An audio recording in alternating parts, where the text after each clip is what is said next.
Hi everyone, Kian here. Our Bible verse for today is all about Luke 6 verse 27 to 31.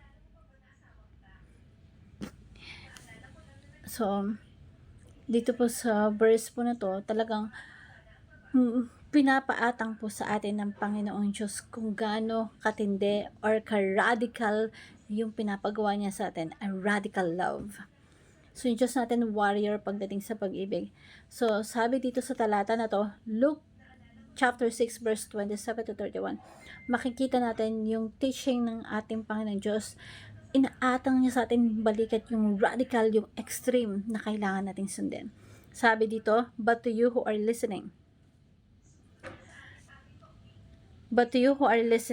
what I say, love your enemies. Mahalin natin ang ating mga kaaway sa papaanong paraan. Do good to those who hate you. Bless those who curse you. Praise for those who mistreat you. If anyone slaps you on one cheek, turn to them the other also. If someone takes your coat, do not withhold your search from them. Give everyone what asked you. If anyone takes what belongs to you, do not demand it back. Do to others what you want them do to you. Subalit sinasabi ko sa iyo mga nakikinig sa akin, mahalin ninyo ang iyong kaaway at gawan ng mabuti ang napupud sa inyo. Pagpalain ninyo ang sumusumpa sa inyo at ipanalangin sa inyo ang mga nag-aapi sa inyo. Kapag sinampal ka sa kabilang pisngi, iharap mo din ang kabilang kabila. Kapag inagaw yung kabalabal, huwag mo ipagkait, bigyan mo pa.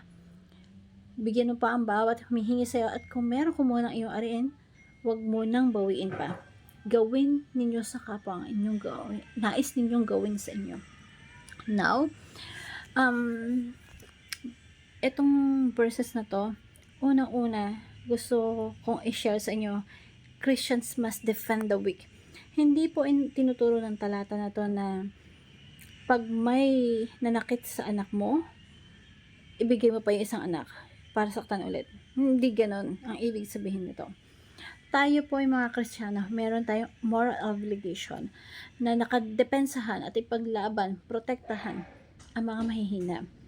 Lalo na kung ikaw ay tatay, responsibilidad mo na depensa ng iyong asawa at mga anak. Now, kung meron pumasok sa inyong tahanan 10 oras ng gabi, na nakita mo nakabonet, nakamaskara, may dalang barel, iba may dalang patalim, yung iba, anong gagawin mo? Now, sabi ng ibang Kristiyano, na talagang sobrang bait, ipagpapray ko lang. Depende lang ako sa banal na spirito, hindi ako gagante. Ang response po is, either you don't understand the Bible, or your argument is just stupid.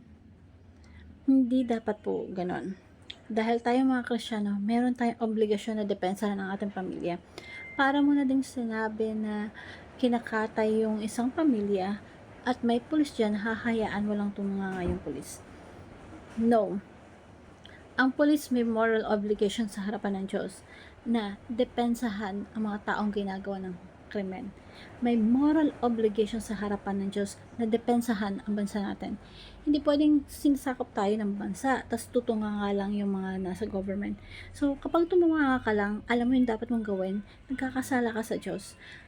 Pagka may nakita kang pumasok sa iyong bahay ng 10 oras ng gabi, may moral obligation ka, depensahan, protektahan asawa at anak mo. Doon sa mga perpetrators at mananakit, mga magnanakaw na pwedeng pumatay sa inyo, kailangan mong protektahan na dapat gawin mo tama sa harapan ng Diyos.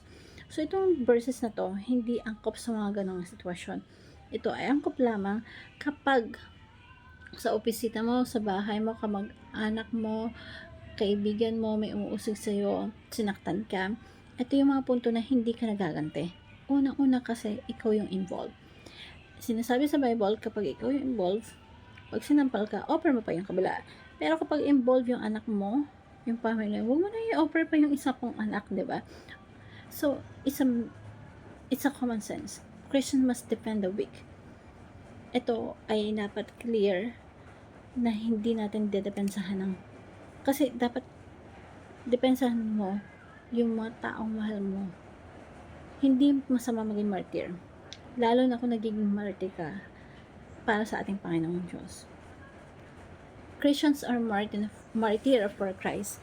Sinasabi ng Panginoon, mahalin mo yung iyong kaaway. Yung kaaway mo na sumasampal sa'yo, yung kaaway mo na inaagal mo, yung balawal, yung kaaway mo na sinisiraan ka, yung kaaway na nagchichisma sa'yo. Ito yung mga kaaway na nainis ka pag nakikita sila. So, huwag kang gaganti. Christians are martyrs for Christ. Sa halip, gawan mo sila ng kabutihan. Pagpalain mo sila, ipanalangin yung mga nag-a-appear. Napakagat yan. Kasi yun yung napakahirap gawin para sa atin. But, Christ's love is the end of the spear. Ang pag-ibig ng Panginoong Hesukristo, ito yung dulo ng sibat. Ito yung end of the spear. Na ito po ay na nagbibigay sa atin ng message na we have to love other people like Christ, the way that we wanted people love us. So kahit na may mga ganun sa paligid natin, we have to choose to love them in drastic love. Yun nga yung drastic love kasi kahit ayaw na siya makita, but if you love Christ, you have to do the drastic love to feel to those persons that you are with Christ. And napaka-importante na. Ito kasi merong story dito na may missionary dito na pinatay yung anak niya. Si Min Kayani, naging Christian siya. Naging kaibigan niya si Steve, yung anak ng missionary, na nagpunta sila sa isang area. Pero pinatay niya yung tatay ni Steve. At doon, alam mo yun, hawak-hawak ni Steve yung sibat, tinutok dun sa puso namin Kayani, pero hindi niya tinuloy yung pagpatay dun sa paghihinte dun sa pumatay sa tatay niya. Yung ginawa ni Jesus Christ doon sa krus, that is the end of the spear, na wala nang gantihan, na yung unang panahon, hinayaan niyang mapako ang kanyang anak. Sabi nga sa Bible, sa Panginoon Diyos, vengeance is mine. So, kung meron man nakagawa sa atin na kasalanan, hindi tayong gaganti sa kapwa natin. Hayaan natin ang Diyos maghiganti sa atin. Christ's love is the end of the spear. Gawan tayo ng pagkakamali ng ibang tao. Christ's love is the end of the spear. Hindi tayo gaganti pa. Kahit may pagkakataon pa tayong kumante sa mga kaaway natin, hindi na tayo gaganti. Kasi it's not ours. Vengeance is ours. It's God's obligations. The vengeance is, sabi nga na sa Bible, the vengeance is mine, not yours. And if you believe in that, you surrender everything to God. So, ang maganda application dito sa verse na to is, una, actively do good to them. Merong tatlong kaparaanan paano mamahalin yung kapwa. Merong tatlong application. Ito yung dapat natin gawin, na marami pala tayong pwedeng gawin, na mabubuting gawin, na dapat gawin para sa mga kaaway natin. Mahalin ninyo ang inyong mga kaaway. So, paano mahalin, 'di ba? Hindi lang feeling lang or I love you in my feelings, no? Hindi lang ganun. Pero wala kang gagawin. Hindi ganun. Sa standard ng Panginoon, if you love your enemy, you will do something for that. So, meron kang actively na gagawin. Usually kasi, sasabihin na pinatawad na kita, pero hindi naman nagpapansin na, di ba? Or, sige, sasabihin, sorry, pero meron mga patama na words, may mga patama na kung ano man nagagawin, di ba? So, parang hanggang words lang eh, 'di ba? So dapat hindi ganoon. Kapag minahal mo yung kaaway mo, minahal mo yung kagalit mo, meron kang gagawin kabutihan sa kanila. Mahalin ninyo ang iyong mga kaaway at gawin ng mabuti ang mga nagpupulot sa inyo. So, ang tanong, may kaaway ka ba? Pangalawang tanong, ginagawan mo ba siya ng mabuti? And actively do good to them. Gawan mo ng mabuti ang mga napopood sa'yo. Pagpalain ninyo.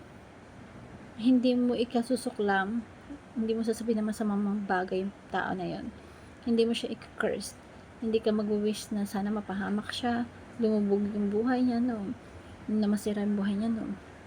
Sa halip, you bless them. You bless them kahit na materially.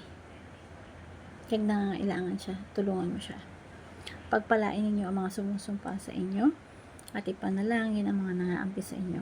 Hope you apply this in your life. And tanong, do you actively doing this to your enemy? Meron ka bang kaaway ngayon? Panalangin mo siya. Active, sabi. Do active act of kindness to them. Actively do good to them. Do not take revenge.